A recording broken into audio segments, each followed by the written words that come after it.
Before we begin, tell us, where in the world are you watching from? Now, let's dive into today's story. Chapter 1. Foundations Built on Lies. Lucas Smith adjusted his tactical vest one last time before stepping off the transport helicopter onto Afghan soil. The year was 2019, and this would be his final deployment as a Navy SEAL. At 35, he'd spent 15 years perfecting the art of silent elimination, strategic planning, and reading people's intentions before they even knew them themselves. His teammates called him Ghost, not because he was hard to see, but because his targets never saw him coming. 6 months later, Lucas returned home to Virginia Beach, where his wife Catherine Smith waited with their 8-year-old son, Samuel. Catherine, a stunning blonde with sharp green eyes, had been the perfect military wife during his deployments. She sent care packages, wrote letters, and maintained their suburban home with precision that would make any commanding officer proud. At 29, she'd married Lucas when she was barely 21, drawn to his quiet intensity and unwavering loyalty. Lucas had saved enough money to start his own private security consulting firm. His reputation in military circles meant clients came easily. Wealthy businessmen, politicians, even celebrities who needed someone who could think like a predator to protect them from other predators. The transition to civilian life seemed seamless. Samuel was Lucas's pride. The boy had inherited his father's analytical mind and his mother's striking looks. Lucas spent weekends teaching Samuel chess, basic self-defense, and most importantly, how to read people. Trust is earned, son, Lucas would say, but once broken, it can never be fully repaired. Catherine seemed to flourish in their new life. She joined the country club, became active in Samuel's school PTA, and threw dinner parties that became legendary among Virginia Beach's social elite. Lucas noticed how easily she charmed everyone, how she could make any man feel like the most important person in the room. He'd always admired this skill, never thinking it might one day be turned against him. The first red flag came 8 months after his return. Lucas's firm was booming, requiring him to travel occasionally for high-profile clients. During a 3-day trip to protect a senator in Washington, D.C., Lucas received a call from Samuel's school. His son had been in a fight, unusual for the typically controlled boy. When Lucas returned home early, he found Catherine in the kitchen, her makeup slightly smudged, claiming she'd been at the gym. But Lucas's trained eye caught details others missed. Her workout clothes were too clean, her hair too perfect for someone who'd been exercising. More tellingly, her phone was face down on the counter, something she never did. That night, after Catherine fell asleep, Lucas did what came naturally to him. He investigated. Her phone revealed deleted text messages, carefully cleared browser history, and most damning of all, a second social media account he'd never known existed. But Lucas was patient. 15 years of military operations had taught him that the best intelligence came from watching and waiting. Lucas began documenting everything with a methodical precision that had kept him alive in war zones. Catherine's schedule, her unexplained absences, the way she'd grown distant during their intimate moments. She was covering her tracks well, but not well enough for someone trained to detect deception at the highest levels. The breakthrough came when Lucas recognized a pattern in her behavior. Every Tuesday and Thursday, Catherine claimed to have yoga classes, but Lucas discovered the studio had been closed for renovations for 3 weeks. On Thursday evening, instead of confronting her, Lucas followed at a distance using techniques that had allowed him to track Taliban commanders through the mountains of Afghanistan. Catherine drove to an upscale apartment complex across town, using a key card to enter a building Lucas had never seen before. Through surveillance equipment he'd installed in their car weeks earlier, Lucas tracked her movements. She went to apartment 4B and stayed for exactly 2 hours. That night, Lucas lay beside his sleeping wife, staring at the ceiling, his mind calculating possibilities like a chess grandmaster planning 20 moves ahead.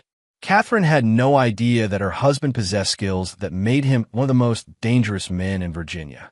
She thought she was deceiving a simple businessman who happened to be a veteran. She had no idea she was betraying a predator. Chapter 2. The Web Titans. Lucas spent the next 3 weeks conducting surveillance on apartment 4B with the patience of a sniper waiting for the perfect shot. He rented a unit across the street under a false identity, one of several he'd maintained since leaving the military. Using high-powered optics and listening devices, he gathered intelligence on his target. The man's name was Russ Stevenson, 32 years old, a real estate developer who specialized in luxury properties. Tall, broad-shouldered, with the kind of easy smile that suggested life had always been generous to him. More importantly, Russ was married to Aurora Stevenson, a prominent divorce attorney, and they had twin daughters, age 6. Lucas researched Russ extensively. Unlike Lucas, who'd earned everything through blood and sacrifice, Russ had inherited his father's construction company and parlayed it into a multi-million-dollar empire through charm and connections rather than competence. He drove expensive cars, wore designer suits, and lived in a penthouse that cost more than most people made in a decade. The apartment where Catherine met him wasn't Russ's primary residence. It was a secret rental he used for affairs. Lucas discovered this wasn't Russ's first extramarital adventure. The man collected married women like trophies, enjoying the thrill of stealing them from their husbands. Lucas found evidence of at least 3 other affairs in the past 2 years. But Catherine was different. Through intercepted communications, Lucas learned that Russ was planning to leave his wife for her. More disturbing were the conversations about Samuel. Catherine complained about being tied down by her son, suggesting that Lucas's deployments had left her feeling more like a single mother than a wife. The recordings from their Tuesday meetings revealed the depth of Catherine's betrayal. She didn't just want to leave Lucas, she wanted to destroy him. Catherine had been sharing details about Lucas's business, his clients, even his military background. She told Russ about Lucas's PTSD episodes, which Lucas had never actually had, but had mentioned in confidence to test her loyalty. She mocked Lucas's boring personality and his dedication to Samuel. Most painfully, Lucas heard Catherine laughing as she described Lucas as completely clueless about their affair. "He's so trusting," she said. "Sometimes I think all those years in the military made him stupid about real life." Lucas had survived Taliban ambushes, had been shot twice, and had lost brothers in arms to IEDs, but nothing had prepared him for the cold precision with which his wife dissected their marriage for another man's entertainment. The breaking point came when Lucas intercepted a planning session between Catherine and Russ. They weren't just planning to leave their spouses. They were planning to ensure Lucas would be left with nothing. Catherine had already consulted Aurora Stevenson about Virginia's divorce laws, learning how to maximize her settlement. They discussed claiming Lucas was abusive, using his military training as evidence that he was dangerous. But the most chilling revelation came when they discussed Samuel. Catherine wanted full custody, not out of maternal love, but because child support would be more lucrative than alimony, given Lucas's income. Russ suggested they could send Samuel to boarding school once they were together. "The kid's too much like his father anyway," Catherine said, all serious and judgmental. "He'll be better off away from us." That night, Lucas sat in his home office, surrounded by evidence of his wife's betrayal, planning his response with the cold calculation that had made him legendary among special operations forces. But this wouldn't be a quick elimination mission. This would be a campaign designed to systematically destroy everyone who had betrayed him. Lucas began by quietly liquidating assets and moving money to offshore accounts he'd established during his military career. He created false documentation suggesting his business was struggling while actually expanding it through shell companies. He installed surveillance equipment throughout his own home, turning it into a recording studio for any conversations that might occur there. Most importantly, Lucas began researching Aurora Stevenson and the Stevenson family dynamics. If Catherine and Russ wanted to play games involving families, Lucas would make sure he understood all the players before making his move. Lucas also started spending more time with Samuel, teaching him advanced chess strategies and sharing stories about honor, loyalty, and the importance of never trusting someone who would betray their commitments. Samuel absorbed these lessons eagerly, having no idea his father was preparing him for the war that was coming. As Lucas tucked Samuel into bed one evening, His son looked up at him with those serious eyes and said, "Dad, you seem different lately. Are you okay?" Lucas smoothed his son's hair and replied, "Sometimes, son, you discover that people you trust aren't who you thought they were. When that happens, you have to decide whether you're going to be a victim or whether you're going to take control."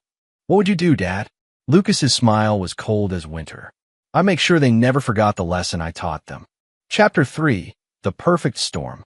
3 months after discovering Catherine's betrayal, Lucas had transformed from a loving husband into a calculating strategist. His investigation had revealed that Russ and Catherine's relationship was escalating rapidly. They'd moved beyond their Tuesday and Thursday meetings to planning weekend getaways, telling their respective spouses they were attending work conferences or visiting friends. Lucas used this time to deepen his surveillance and create what military strategists called battlefield preparation. He identified every person in both their social circles, mapped their routines, and most importantly, began introducing small chaos elements into their lives to increase stress and paranoia. Russ's construction projects began experiencing mysterious delays. Permits got lost in bureaucratic red tape. Suppliers suddenly had inventory problems, and key subcontractors received better offers elsewhere. Nothing that could be traced back to Lucas, but enough to put financial pressure on Russ's empire. Lucas had learned that men like Russ became dangerous when cornered, and he wanted to see exactly how his wife's lover handled adversity. Meanwhile, Lucas played the role of the oblivious husband perfectly. He brought Catherine flowers, complimented her cooking, and made love to her with the same passion he'd always shown, all while recording every conversation and documenting every lie. Catherine's confidence grew with each successful deception, making her careless. The first major escalation came when Lucas discovered that Catherine and Russ had moved beyond planning to leave their spouses to actively sabotaging their marriages. Catherine had been creating situations designed to make Lucas look unstable or violent. She'd started arguments in public places, then claimed to friends that Lucas had anger management issues. She'd even gone so far as to photograph a bruise on her arm, which Lucas knew came from her overly aggressive tennis instructor, and saved it in a private folder labeled evidence. But Catherine's most dangerous move was involving Samuel in her schemes. She'd started encouraging their son to confide in her about any concerning behavior from his father. She asked leading questions about whether Daddy ever scared him, whether he'd ever seen Daddy lose his temper, whether Daddy kept any weapons in the house. Lucas realized that his wife wasn't just planning to leave him. She was preparing to destroy his relationship with his son and potentially have him arrested for domestic violence. The cold calculation behind this strategy revealed a side of Catherine that Lucas had never suspected existed. Lucas's response was to begin documenting Catherine's real behavior. He installed motion-activated cameras throughout their home and recorded her phone calls. The footage revealed a woman who was emotionally distant from Samuel, often ignoring him for hours while texting with her lover. When Samuel asked for help with homework or wanted to share something about his day, Catherine dismissed him with increasing frequency. More damning were the recordings of her phone calls with friends, where she openly discussed her plans to take Lucas for everything he's worth and her excitement about her new life with Russ. In one particularly chilling conversation, she laughed about how easy it would be to manipulate the divorce proceedings because everyone always believes the wife in these situations. Lucas also discovered that Aurora Stevenson was not as ignorant of her husband's affairs as everyone believed. Through careful surveillance, he learned that Aurora knew about Russ's infidelities but stayed married for the financial security and social status. She'd been quietly building her own case for divorce, gathering evidence of Russ's affairs to ensure she received the maximum settlement. This revelation gave Lucas an idea that would form the centerpiece of his revenge strategy.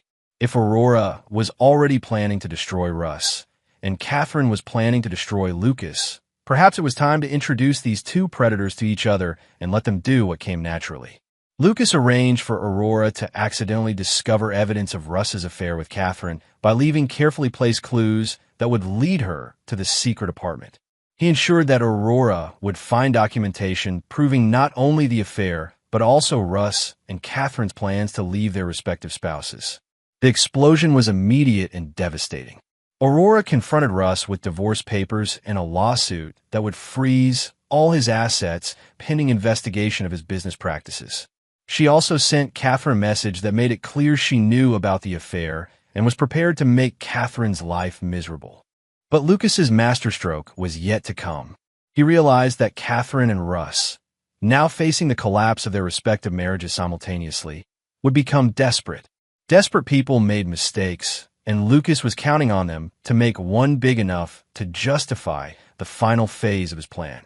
That mistake came when Catherine approached her lover with a proposal that Lucas recorded through the surveillance equipment in their secret apartment. Facing Aurora's lawsuit and the potential loss of everything, Russ was receptive when Catherine suggested they eliminate their primary obstacles. What if something happened to Lucas? Catherine asked. An accident, maybe? He does dangerous work, travels to meet with shady clients. It wouldn't be that unusual. Russ's response chilled Lucas to the bone. I know people who could make that happen. Professional people. But it would cost us. I have access to Lucas's accounts, Catherine replied.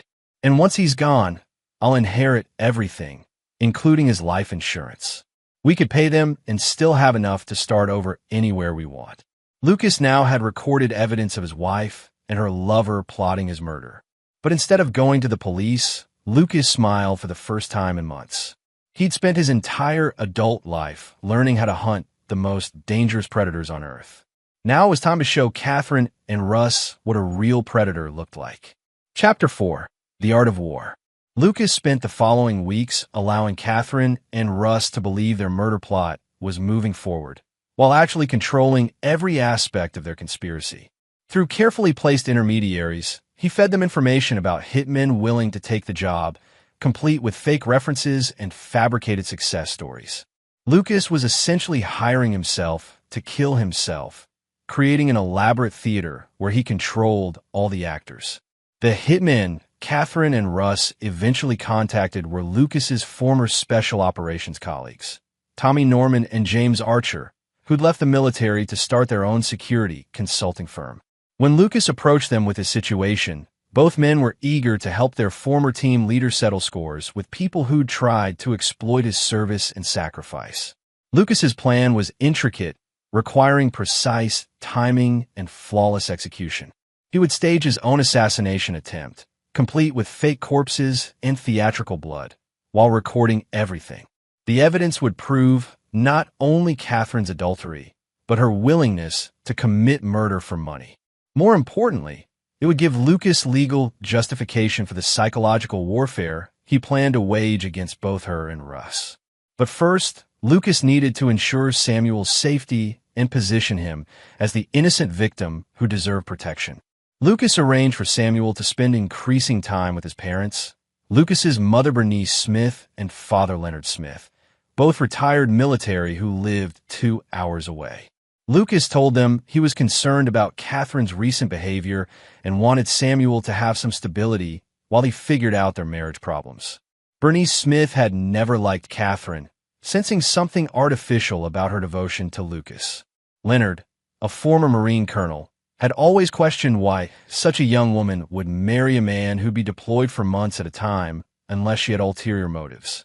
When Lucas shared selected evidence of Catherine's betrayal, without revealing his full plan, both parents agreed to keep Samuel safe and testify on Lucas's behalf if needed. Meanwhile, Lucas used his network of contacts to learn everything possible about the men Catherine and Russ were trying to hire.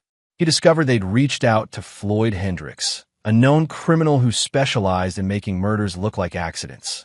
Hendricks was currently under federal investigation for 3 unsolved cases, making him desperate enough to take risks for the right price.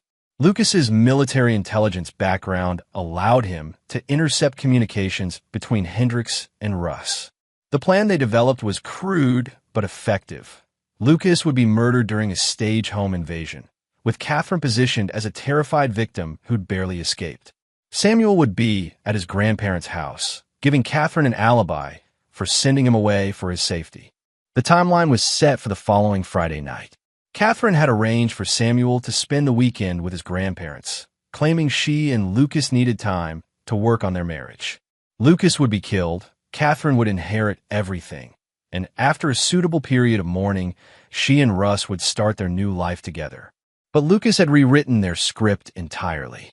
On Wednesday, Lucas met with Tommy and James to finalize their role in the operation. Both men had been present when Lucas received news of Catherine's pregnancy years earlier, had celebrated with him when Samuel was born, and had genuinely believed Lucas had found the perfect military wife. Learning about her betrayal had triggered their protective instincts for their former teammate. She's planning to use Samuel as a shield if things go wrong, Lucas told them, sharing the recorded conversations. That tells me everything I need to know about what kind of mother she really is. Tommy, an explosives expert who'd saved Lucas's life twice in Afghanistan, shook his head in disgust. Kids should be off limits in adult games. Always. James, a sniper who'd served 3 tours with Lucas, was equally horrified. You sure you don't want us to make this permanent, Lucas? World would be better off without people like that. No, Lucas replied firmly. Death would be too easy. I want them to live with the consequences of their choices for a very long time. Lucas also reached out to Aurora Stevenson, who was still devastated by discovering her husband's affair and the depth of his betrayal. Lucas presented himself as a fellow victim who discovered his wife's infidelity through his security work. He shared selected evidence of the affair and offered Aurora a partnership in ensuring both Russ and Catherine faced maximum consequences for their actions. Aurora, a skilled attorney who specialized in high-conflict divorces, was intrigued by Lucas's resources and his methodical approach to gathering evidence.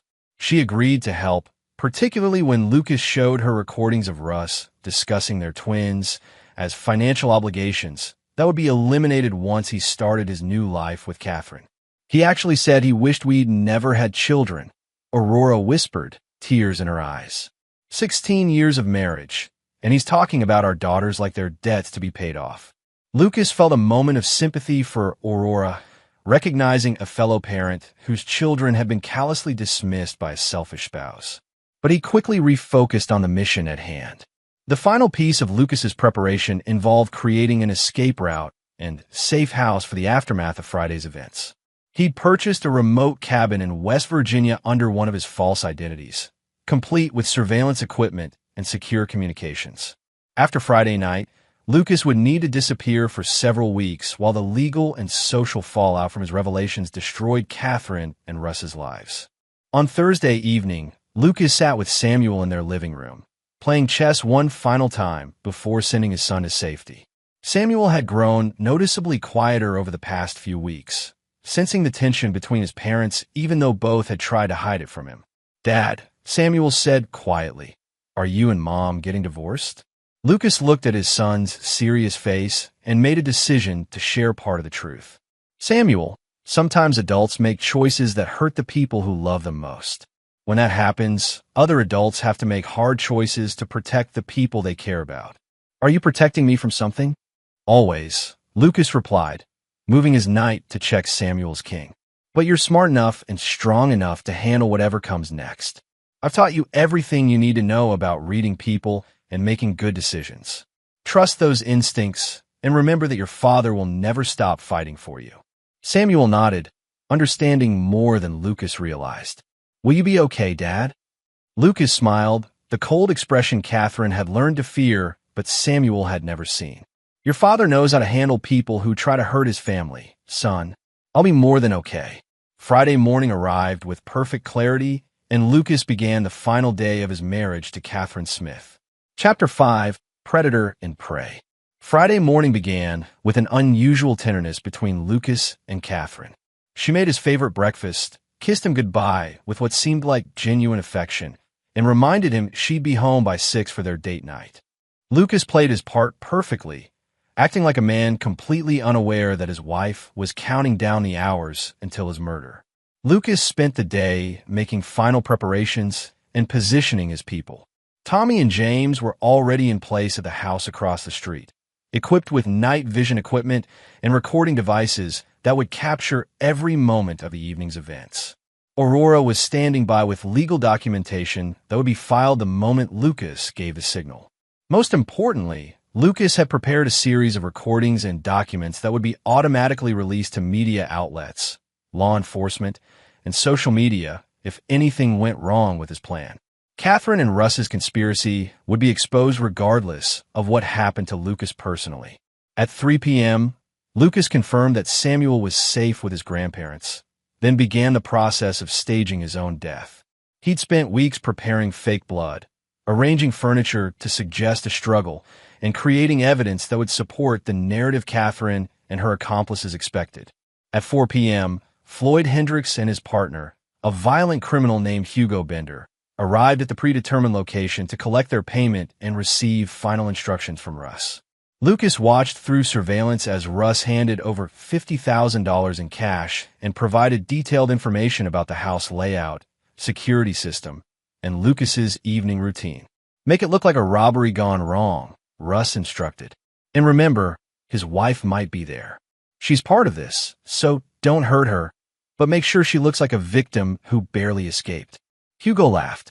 "We've done this before, pretty boy. Your wife will be traumatized but unharmed, and your problem will be permanently solved."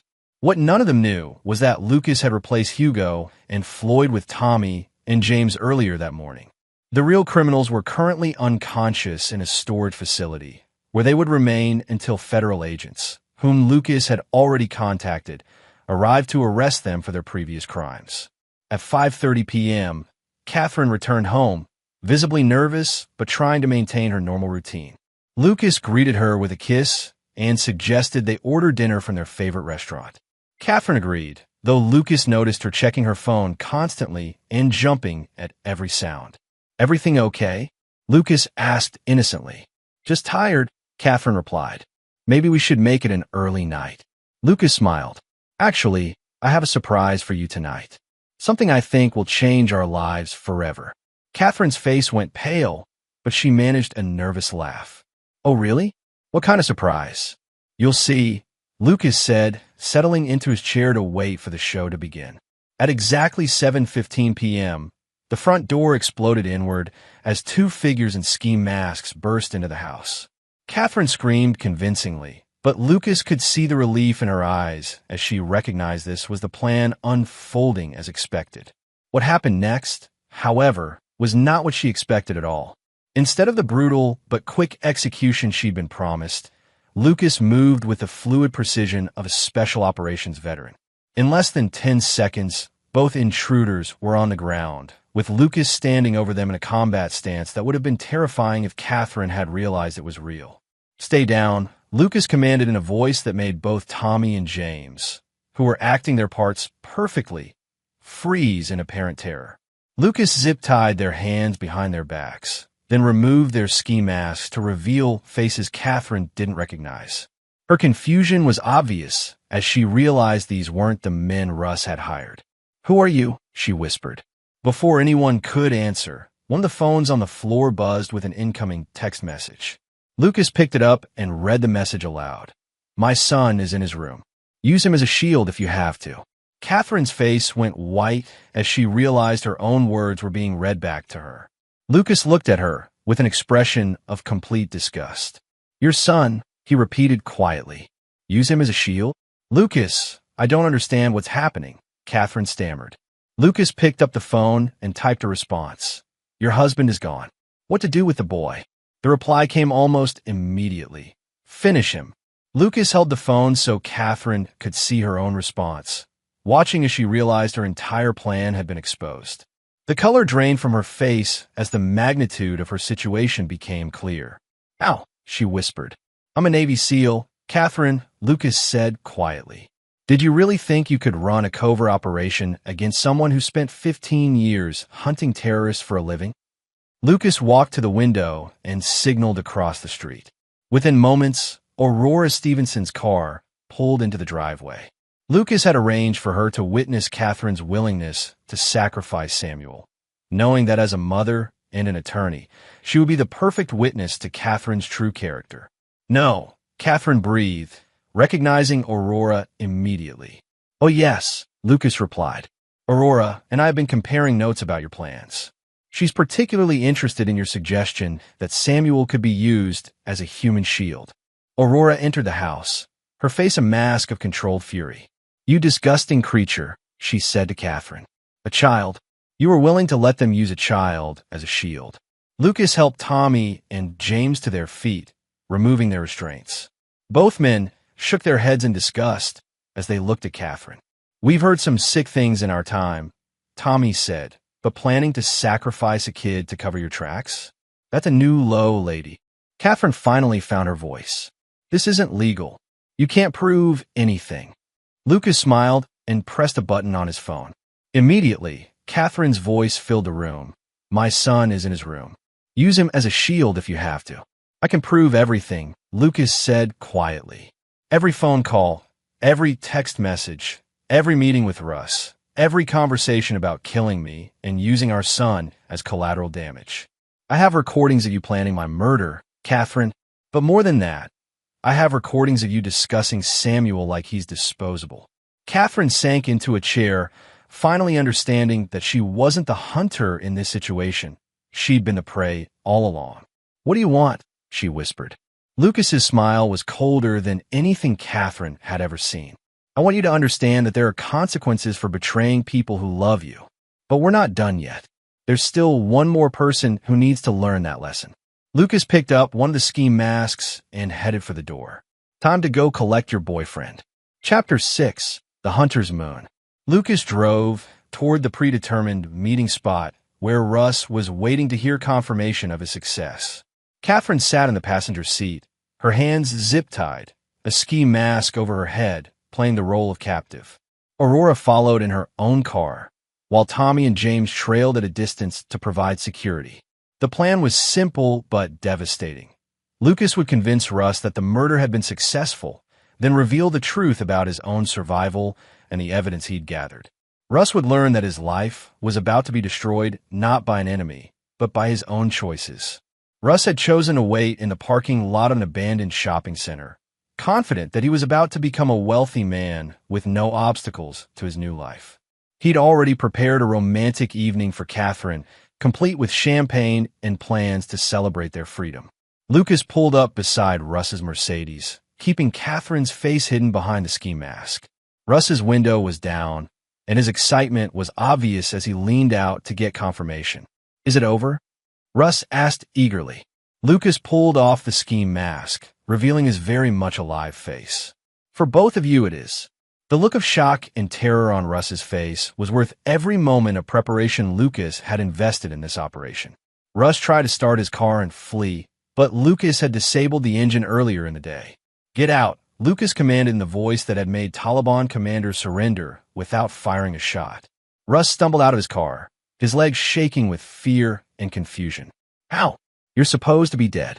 Disappointing, isn't it? Lucas replied.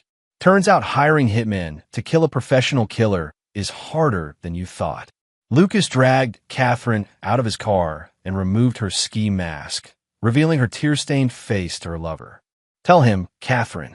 Tell him how this all went wrong. He knew, Catherine whispered. He knew everything. All along. Aurora's car pulled up, and she stepped out with a manila folder full of legal documents. Hello, husband, she said to Russ with icy calm. I have some papers for you to sign. Russ looked between his wife and his mistress, finally understanding that his world was collapsing around him. Aurora, I can explain. Explain what? Aurora interrupted. Explain how you planned to have Lucas murdered so you could run away with his wife? Explain how you were willing to let them use an 8-year-old boy as a human shield? Explain how you've been stealing from our daughter's college funds to pay for this woman's spa treatments. Lucas had provided Aurora with evidence of all of Russ's financial manipulations, including his theft from his own children's education accounts to fund his affair with Catherine. Or maybe, Aurora continued, you'd like to explain to our daughters why Daddy thought they were financial obligations that he was looking forward to abandoning. Russ's face went white as he realized how much they knew. You can't prove any of this. Lucas held up a recording device. Want to bet? Lucas pressed play, and Russ's voice filled the parking lot. What if something happened to Lucas? An accident, maybe. Then Catherine's voice. I have access to Lucas's accounts. And once he's gone, I'll inherit everything. Finally, Russ again. I know people who could make that happen. Professional people. Lucas let the recording continue for several minutes, watching as Russ realized that every detail of their conspiracy had been captured. When it finished, the silence was deafening. Here's what's going to happen, Lucas said quietly. Aurora is filing for divorce and taking everything you own. The federal authorities are arresting your actual him-in right now, and they're going to testify that you hired them to commit murder. I'm filing for divorce from Catherine and seeking full custody of Samuel based on evidence that she was willing to endanger his life. But most importantly, Lucas continued, you're both going to disappear from Virginia Beach and never contact my son or me again. Because if you do, I'll release all of this evidence to every news outlet in the country, and you'll spend the rest of your lives as pariahs who tried to murder a decorated veteran and use his child as a human shield. Catherine finally found her voice. What about my rights as Samuel's mother? Lucas's laugh was harsh. You forfeited those rights when you told killers to use him as a shield. Any family court judge who hears that recording will terminate your parental rights immediately. You can't take my son from me, Catherine said desperately. You gave him up yourself, Lucas replied. I just made sure everyone would hear you do it. Aurora approached Russ with divorce papers. Sign these now, or I'll have you arrested for attempting to defraud our daughter's education funds. Russ signed the papers with shaking hands, his empire crumbling around him in real time. Lucas turned to Catherine. You have two choices. Sign the divorce papers Aurora prepared for you. Agree to give up all parental rights to Samuel and leave Virginia quietly. Or spend the next 20 years in federal prison for conspiracy to commit murder. I need time to think, Catherine said weakly. No, Lucas replied firmly. You needed time to think before you decided to have me killed. Now you just need to sign papers and disappear. Catherine signed the documents, tears streaming down her face as she realized she'd lost everything. Her marriage, her son, her future, and any claim to the comfortable life she'd tried to steal. Lucas pocketed the signed papers and looked at both Russ and Catherine with complete disdain. You thought you were playing a game against a simple soldier who'd be easy to manipulate and eliminate. You never bothered to learn who you were really dealing with. Now you know, Lucas said, walking back toward his car. And now you'll live with the consequences for the rest of your lives. As Lucas drove away, leaving Russ and Catherine stranded in the abandoned parking lot with their shattered dreams, he felt the satisfaction of a mission completed successfully. But more than that, he felt the peace that came from protecting his son from people who had been willing to sacrifice him for money. The hunt was over. Justice had been served. And Samuel would grow up knowing his father would always fight for him, no matter what predators emerge from the shadows. Chapter 7. Aftermath and Reckonings. 2 weeks after the confrontation in the parking lot, Lucas sat in his lawyer's office reviewing the finalized divorce decree and custody agreement.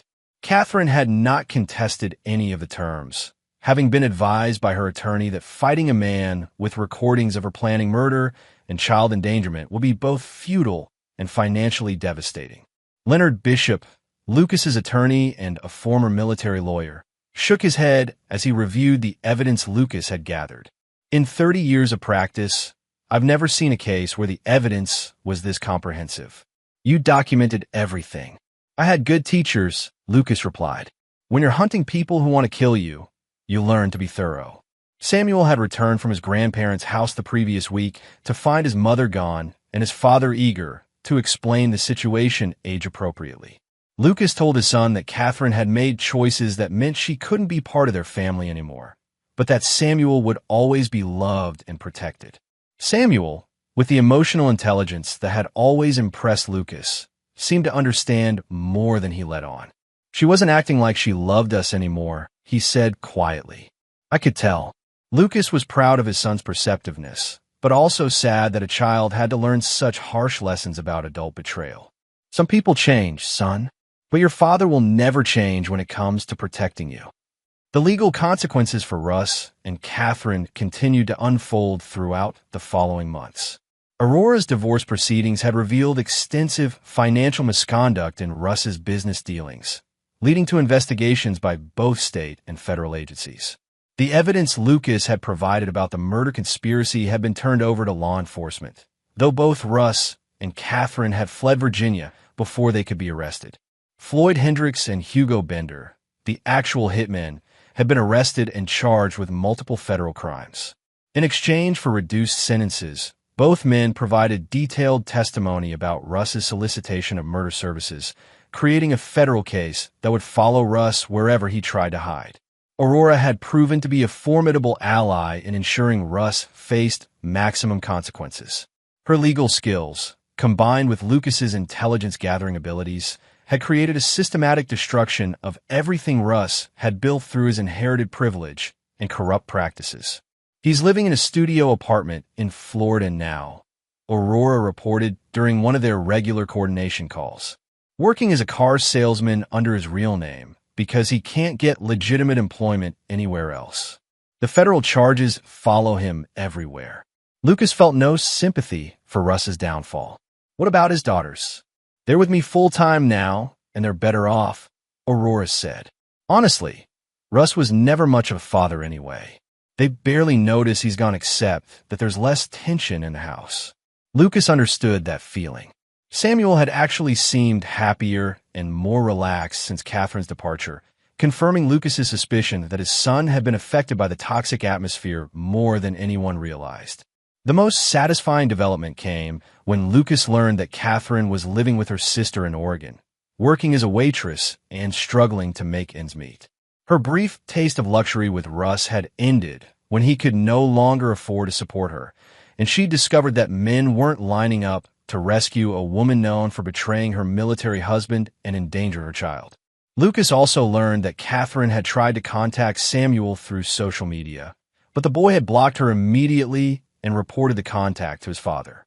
Samuel's loyalty wasn't based on Lucas's manipulation, but on his own clear understanding of who had protected him and who had been willing to sacrifice him. "I don't want to talk to her," Samuel told Lucas matter-of-factly. She made her choice. Lucas was struck by his son's wisdom and maturity, but also saddened that Samuel had been forced to grow up so quickly. Still, Lucas was proud that he'd raised a boy who could recognize betrayal and respond appropriately. 6 months after the confrontation, Lucas received an unexpected visitor at his security consulting office. Bernice Reese, Catherine's former best friend, had driven from North Carolina to speak with him personally. "I wanted to apologize," Bernice said, tears in her eyes. "We all knew something was wrong with Catherine's behavior, but none of us wanted to believe she could do what she did." Lucas invited Bernice to sit down, curious about what had prompted the visit. "She called me last week," Bernice continued. "She wanted me to help her get visitation rights with Samuel. She was talking about how you'd poison him against her and how she deserved another chance." "What did you tell her?" "I told her the truth," Bernice said firmly. "I told her that any mother who would let strangers use her child as a human shield deserved to lose that child forever. I told her she was lucky you didn't have her put in prison." Lucas appreciated Bernice's honesty and loyalty. How was she handling that? "Not well," Bernice admitted. "But honestly, Lucas, I think she's finally understanding what she gave up. Living in poverty, working minimum wage jobs, no friends because everyone knows what she did. I think she's realizing that the life she had with you was the best thing that ever happened to her." Lucas felt no satisfaction in Catherine's suffering, but he also felt no sympathy. Some lessons can only be learned the hard way. "Samuel is lucky to have you," Bernice said as she prepared to leave. "And I'm sorry we didn't speak up sooner about the changes we saw in Catherine. Maybe this could have been prevented." "Maybe," Lucas replied. "But I'm not sure Catherine was ever the person I thought she was. Maybe I just saw what I wanted to see." After Bernice left, Lucas reflected on the past year and the lessons it had taught him about trust, betrayal, and the importance of protecting the people who truly mattered. He'd lost a wife, but he'd gained absolute clarity about who deserved his loyalty and protection. Samuel was thriving in school, excelling in both academics and sports, and seemed genuinely happy for the first time in months. Lucas had arranged for counseling to help his son process the dramatic changes in his life, but Samuel seemed remarkably resilient. "Dad," Samuel said one evening as they played chess, "do you think you'll ever get married again?" Lucas considered the question carefully. "Someday, maybe, but only to someone who understands that you and I are a package deal, and that your well-being comes first." Samuel smiled. "Good. I like it being just us anyway." Lucas smiled back, knowing that whatever the future held, he and Samuel would face it together, stronger for having survived betrayal and learned the true value of loyalty. Chapter 8. New Beginnings and Old Lessons. 1 year after Catherine's departure, Lucas had built a new life that felt more authentic than anything he'd experienced during his marriage. His security consulting business was thriving, with clients seeking his expertise in threat assessment and personal protection. His reputation for thoroughness and discretion had spread throughout the East Coast's wealthy and politically connected communities. Samuel, now 9 years old, had grown into a confident and perceptive young man who seemed older than his years. Lucas made sure to balance his son's premature wisdom with age-appropriate activities and friendships, enrolling him in martial arts classes and chess tournaments where he could excel while still being a child. The chess lessons had proven particularly valuable. Samuel's ability to think several moves ahead and anticipate his opponent's strategies reminded Lucas daily of the importance of teaching his son to read people and situations accurately. "Dad, why do you always tell me to watch what people do instead of listening to what they say?" Samuel asked one evening during their usual post-dinner chess game. "Because actions show you who people really are," Lucas replied, moving his bishop to threaten Samuel's queen. "Words are easy to fake, but consistent behavior tells the truth." Samuel studied the board, recognizing the trap his father had set. Like how Mom used to say she loved us, but she was always on her phone when we wanted to talk to her. Lucas was struck by his son's insight. "Exactly like that. You noticed a disconnect even before I did. I tried to tell you," Samuel said quietly, "but I didn't know how." Lucas felt a pang of regret for not listening more carefully to his son's observations. "You can always tell me anything, Samuel. I promise to listen better." Samuel nodded and made his move, successfully avoiding Lucas's trap and setting up a counterattack. "Check." Lucas smiled proudly at his son's tactical thinking. "Very good. You saw through the deception and turned it into an advantage." "You taught me that," Samuel replied.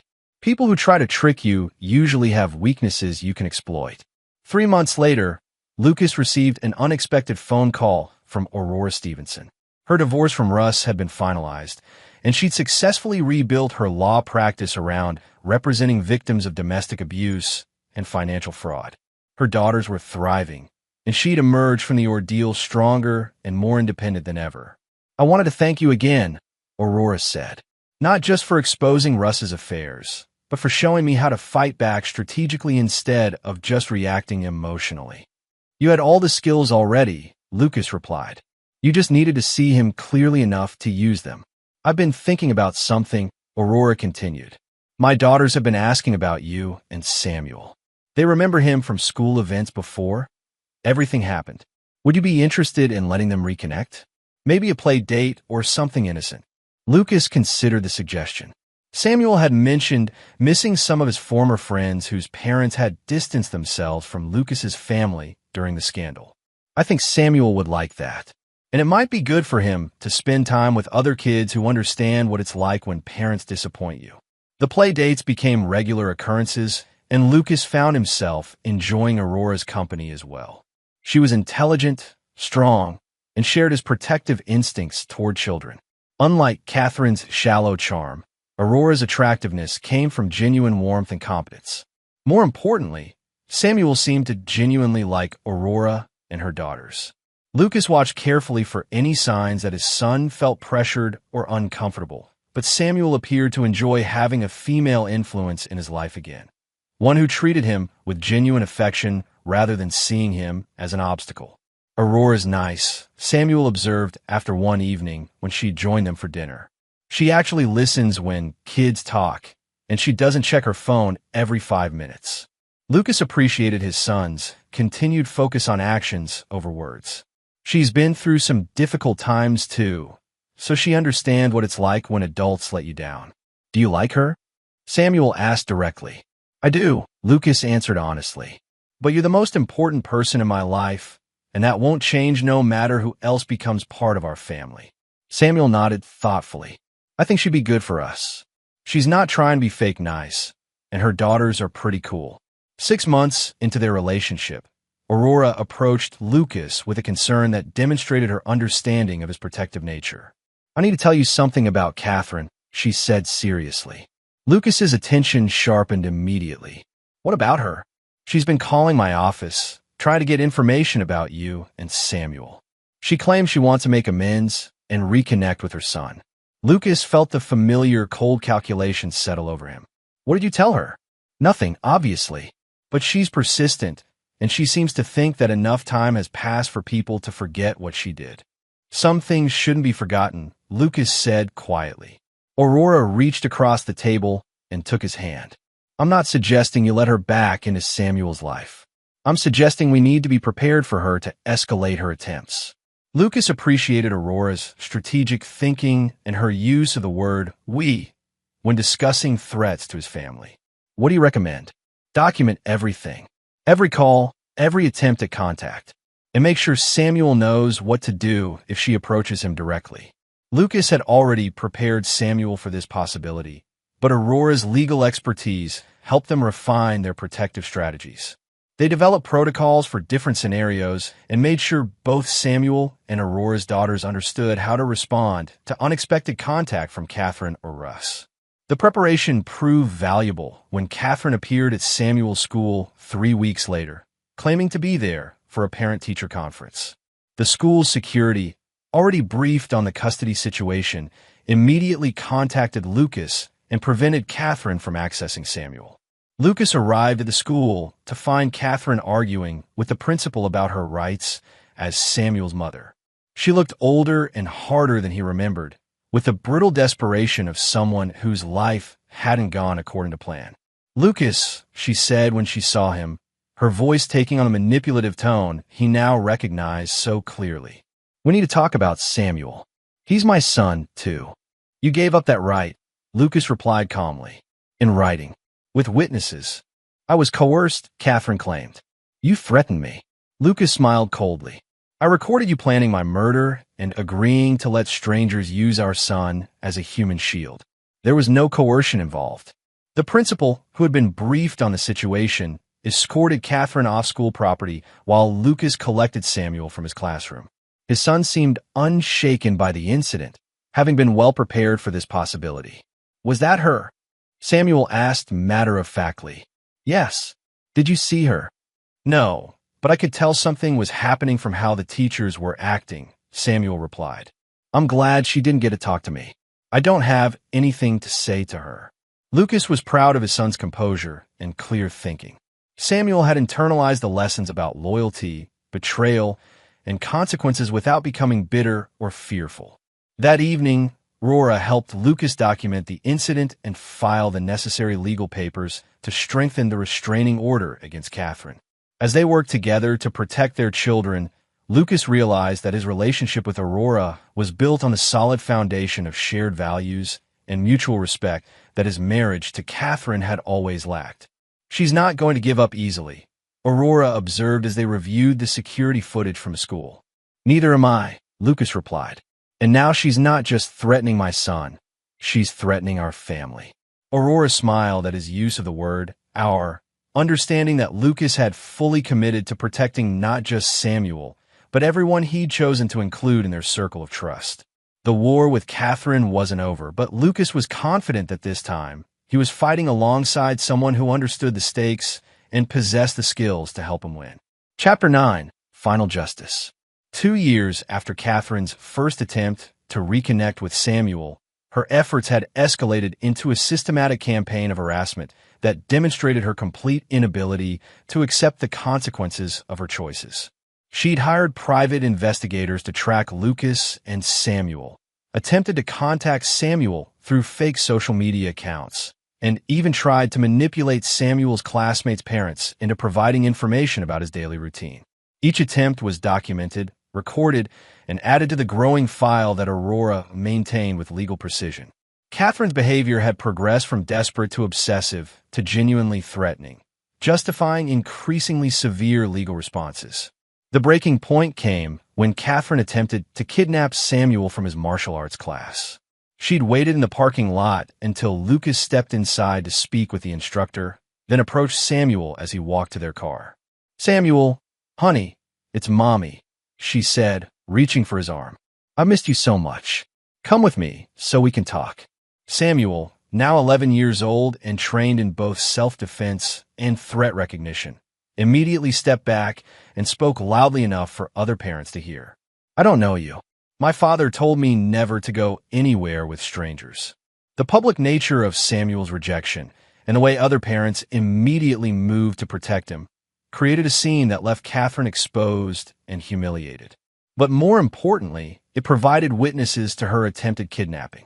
Lucas emerged from the building to find Catherine being restrained by 3 other fathers while Samuel stood safely behind them, completely calm and in control of the situation. "She tried to make me go with her," Samuel reported to his father with the clinical precision Lucas had taught him. "I told her I don't know her and asked for help." Lucas felt pride in his son's perfect execution of their safety protocols, but also a cold fury at Catherine's willingness to traumatize Samuel in her desperate attempt to reclaim a relationship she destroyed. "Ma'am, you need to leave now," one of the other fathers said to Catherine. "We've already called the police." Catherine looked at Lucas with a mixture of desperation and hatred. "He's my son. You can't keep him from me forever." "Watch me," Lucas replied quietly. When the police arrived, they found a clear case of attempted kidnapping by someone who had no legal custody rights and was violating multiple restraining orders. Catherine was arrested on the spot, finally facing criminal consequences for her years of harassment. Aurora, who had rushed to the scene when Lucas called her, documented everything for the legal proceedings that would follow.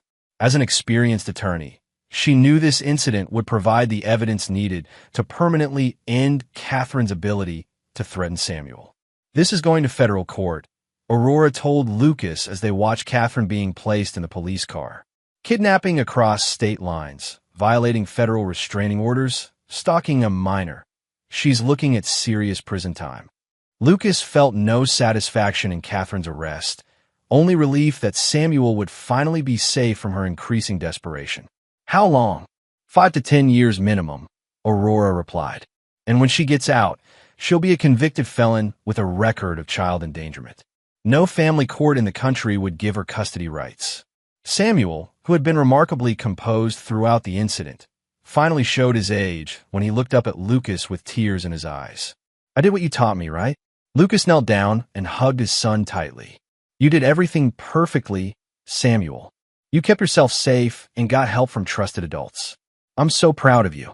"I don't want to see her again," Samuel said quietly. "You won't have to," Lucas promised. "She made her choices, and now she has to live with them." 3 months later, Catherine pled guilty to federal kidnapping charges in exchange for a 7-year sentence. Her attorney had advised her that fighting the charges would likely result in a much longer prison term, given the extensive documentation of her harassment campaign and the eyewitness testimony from the attempted kidnapping. Lucas attended the sentencing hearing with Aurora and Samuel, wanting his son to see that justice had consequences for people who threatened their family. Samuel listened quietly as the judge detailed Catherine's crimes and explained why her behavior required significant punishment. "The court finds that the defendant has shown a pattern of escalating criminal behavior and complete disregard for her child's well-being," the judge stated. "Her willingness to traumatize her own son in pursuit of her selfish goals demonstrates a fundamental unfitness for parenthood." When given the opportunity to address the court, Catherine attempted one final manipulation, claiming she was a victim of Lucas's psychological warfare and that she'd only been trying to reconnect with her son. The judge was unimpressed. "Ms. Smith, you had multiple opportunities to pursue legal remedies if you believed your custody rights had been unjustly terminated. Instead, you chose to stalk, harass, and ultimately attempt to kidnap a child. Your actions speak louder than your words." After the sentencing, Lucas, Samuel, and Aurora walked out of the courthouse together, finally free from the shadow that had hung over their family for 3 years. Is it really over? Samuel asked. It's really over, Lucas confirmed. By the time she gets out of prison, you'll be an adult who can make your own decisions about whether you want any contact with her. Samuel considered this. I don't think I will. People who try to hurt you once will usually try again. Lucas was struck by his son's wisdom and his clear understanding of the lessons they'd learned together. That's very smart thinking, Samuel. 6 months later, Lucas and Aurora were married in a small ceremony attended by close friends and family. Samuel served as Lucas's best man, and Aurora's daughters were her bridesmaids. The ceremony was held in the backyard of their new home, a larger house that could accommodate their blended family. During his wedding speech, Lucas reflected on the journey that had brought them together. I used to think that trust was something you gave freely until someone proved they didn't deserve it. Now I understand that trust is something you build carefully with people who earn it through consistent actions. He looked at Aurora, then at Samuel and the girls. This family is built on the foundation of people who chose each other and who prove every day that they deserve each other's loyalty and protection. Aurora's vows included a promise to Samuel that demonstrated her understanding of Lucas's priorities. Samuel, I promise to be a stepmother who earns your respect through my actions, not my title. Your father's love for you is one of the things I admire most about him, and I will never ask him to choose between us because I know you will always come first. Samuel smiled at Aurora's words, having learned to value people who understood their place in his father's hierarchy of loyalties. As the reception continued into the evening, Lucas watched his new family interact with the satisfaction of a man who had successfully protected what mattered most. Samuel was laughing with his new stepsisters, planning adventures and sharing stories. Aurora was discussing future vacation plans with Lucas's parents, who had embraced her as the daughter-in-law they'd always hoped for. Tommy and James, Lucas's former teammates who had helped expose Catherine's betrayal, raised toast to the groom who had turned a devastating betrayal into the foundation for a stronger, more authentic life. To Lucas, Tommy said, who proved that the best revenge against people who try to destroy your family is building a better family without them. Lucas raised his glass in response, looking around at the faces of people who had earned their place in his life through loyalty, sacrifice, and genuine care for each other. To second chances, Lucas replied, and to the wisdom to recognize the difference between people who deserve them and people who don't. As the evening wound down, Samuel approached his father with a question that showed how much he'd grown. Dad, do you think she'll ever understand what she lost? Lucas considered the question carefully. Maybe, son, but that's not our concern anymore. Our concern is appreciating what we have and protecting it from people who would try to take it away. Samuel nodded, understanding that the lessons they'd learned together about loyalty, betrayal, and consequences would serve him well throughout his life. Lucas looked around at his new family, built on the ashes of the old one, and felt the deep satisfaction of a mission completed successfully. He'd protected his son, punished those who had betrayed them, and found people worthy of his trust and protection. The war was over. Justice had been served, and the family that remained was stronger for having survived the testing. As Lucas tucked Samuel in a bed in their new home, his son asked one final question. Dad, would you do it all again? Fight that hard to protect us? Lucas smiled and smoothed his son's hair. Every time, Samuel. Every single time. Outside, Aurora was checking the security system that Lucas had installed throughout their new home. She understood that a man who had learned to protect his family from betrayal would never stop being vigilant about their safety. But this time, Lucas wasn't protecting his family alone. This time, he had a partner who understood the value of loyalty and the price of betrayal. This time, they were ready for anything. And there you have it. Another story comes to an end. What did you think? I'd love to hear your thoughts in the comments below. If you enjoy this story, consider joining our community by subscribing. It means the world to us. For more stories like this one, check out the recommended videos on screen, and I'll see you there.